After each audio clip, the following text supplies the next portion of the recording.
એને મેં દૂધની બાટલી લેવા મોકલી. ધમી બટા, મારે છે ને આ રાહુલનું થોડું કામ હતું એટલે મારે કાંઈક તો એને પછી મોકલવી પડે ને. એકલી મૂકતી જ નહોતી આને, એકલી પડે તો મારે કાંઈક પૂછવું ને આને. હે રાહુલ બટા, આ રીનીને તું ક્યાંથી લઈને આવ્યો છો? આ એના કપડાં ને એ બધું કેમ આવો અલગ લાગે છે? ક્યાંથી તું એને લાવ્યો? કયા દેશની છે? મમ્મી, હું એને WWF લાવ્યો એટલે એના કપડાં ને બધું એવું છે. તમે જોયું નહીં? અને મમ્મી, હવે હું તમને હાસું કહું ને તો હું બહુ પસ્તાણો છું એને લાવીને, પણ હવે એ મને મૂકતી જ નથી. મારે કેમ એનથી પીસો છોડાવવો? પીસો છોડાવવો કેસો હવે? તો તું પેલા હું આંધળી ન હતો તો હું કામ તે એને પ્રેમ કર્યો? હું કામ તું એને લઈને આવ્યો? એમાં એમ છે ને, હું WWF જોવા ગયો તો આની હામી એની હારે લડવા વાળી હોય ને એને બહુ મારી, આને બહુ મારી. તે આડી પડી ગઈ અને ન્યા સાઈડમાં પડી ગઈ ને તે ન્યા હું ઊભો હતો. તે પછી મને દયા આવી તું મેં એને બસાવી. તે એમ કરીને એને મારા પ્રેમ થઈ ગયો અને પછી અમાર બેયને પછી પ્રેમ થયો. પણ હવે તો મને ખબર પડી આની હારે ન કરાય. WWF લડતી હોય એ આપણને મૂકે હાજા અડે ને તોય તે મને તો કેટલું વાગે છે. હાથ ખાલી ભટકાઈ જાય ને એનો તોય તે હું તો ગલોટિયા ખાઈ જાઉં છું. પછી મને બહુ પસ્તાવો થયો. મારે આના હારે નથી હવે સગાઈ રાખવી, પણ હવે એ મને છોડતી જ નથી. મેં કીધું કે હું ઇન્ડિયા આંટો મારીને આવું તો કે હું આવી સારે પરાણે એને મારી હારે ટિકિટ લેવડાવી ને અહીંયા હારે આવી. તો દયા ડાકણને ખાઈ તન દયા આવી કે આન બિચારીને બસાવો તો ભોગવે બીજું હું?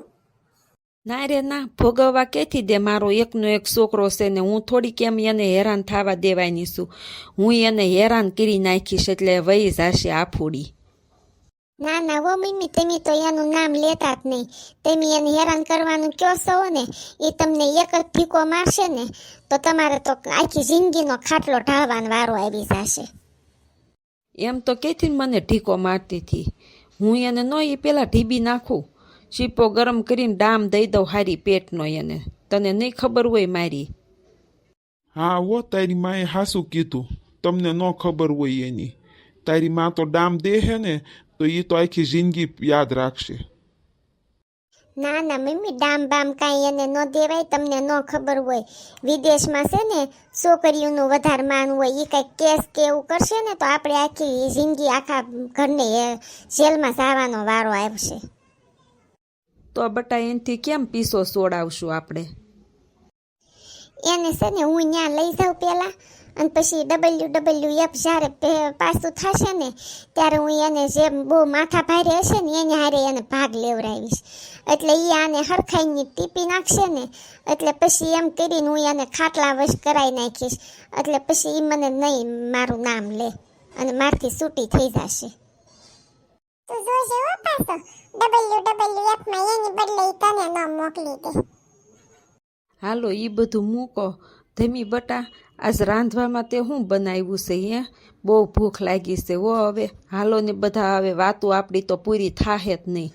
ખાવા બેસી જાય, ઓલી રીની દૂધ લઈને આવે ને તો પછી આપણે ખાવા બેસી જાય. હા હો મમ્મી, આ ખાવા બેસી જાય. મને બહુ ભૂખ લાગી છે. મેં આજ તો છે ને આખા રીંગણાનું શાક ને રોટલા કર્યા છે, થોડાક મરચાં કર્યા છે, રાયતાવાળા કર્યા છે, થોડાક મરચાં. મારા પપ્પાને રાયતાવાળા બહુ ભાવે ને તો મેં થોડાક રાયતાવાળા મરચાં કર્યા છે, પાપડ શેક્યા છે, બધું ખાવાનું તૈયાર કરી નાખ્યું છે. રીની દૂધ લઈને આવે ને એટલે આપણે હમણાં બેસી જઈએ હો. હે ધમી બટા, તું કહેતી હતી ને જમાઈનો ફોન આવ્યો તો એ તને તાર હાહરાને ઘરે લઈ જવાનો છે. ક્યારે જવાનું છે તાર હાહરાને ઘરે આંટો મારવા? ઈ મમ્મી કાલ આવવાના છે. ઈ મને ફોનમાં કહેતા હતા હું કાલ તને લેવા આવીશ અને આપણા ઘરે તારે આવવાનું છે બધાને મળવા. અને બધા મળવાના છે, મારા હાહુ, મારા હાહરા, મારી કાકાજીનો છોકરો જે ઓલો ગાંડો રહે છે ને ઈ ને બધા મને મળવાના છે ને મારા ગઢા હાહુ. કે કાલ મારે તૈયાર થઈને જવાનું છે. હે મમ્મી, ને મારે શું પહેરીને જવાય? ડ્રેસ પહેરાય કે સાડી પહેરાય? બટા અત્યારે તો તારે ડ્રેસ જ પહેરીને જવાય ને. તાર થોડીક ત્યાં સગાઈ ને લગ્ન ને થઈ ગયું છે. અત્યારે તું તાર ડ્રેસ પહેરીને જવાય તોય હાલે હો બટા. મમ્મી, મને ફોતરી બહુ સાંભળે છે હો. હવે ઈ અમારથી જુદી પડી ગઈ ને હાહરે વઈ ગઈ છે કે હવે એમ ક્યારે મળશું મને એમ થાય છે. એક દિવસ થયો છે ઈ ગઈ અને પણ ક્યાંય ગમતું નથી હો મને. મને એમ થાય છે કે હવે ઈ મને ક્યારે મળશે. હારું એની હાહરે તો એક જગ્યાએ હારે છે ઈ કે કાયમ મળશું તો ખરા કામિની. હા વો મારી દીકરી હાહરે હારે સવો ને એ બહુ સારું થયું. એકાબીજીનો સાથ દેવાય સુખમાં દુઃખમાં, અને એકાબીજીને કાંઈ જરૂર હોય તો મદદ કરાય.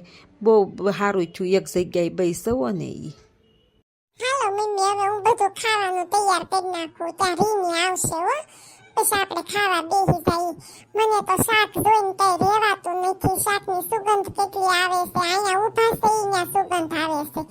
મને બહુ ભૂખ લાગી ગઈ છે. હવે આપણે છે ને ખાવા બેસી જઈએ. બહુ અસલ મજાનું શાક બનાવ્યું છે આજ તો. બધા મસાલા અને બધું બહુ સારું નાખીને બનાવ્યું છે. હા વો મારી દીકરી તું જ બહુ સારું ખાવાનું બનાવીશ. તારી માને કાંઈ આવડતું નથી. તારી માં નથી સારું તેલ નાખતી, નથી મરચું નાખતી, કાંઈ શાકમાં હલ્લેવાડ કરતી નથી. અહીંયા તું બનાવીશ ને તો એવું ધરાઈને ખાવાની મજા આવે છે ને. જા મારી દીકરી તૈયાર કર્યો, મને બહુ ભૂખ લાગી ગઈ છે.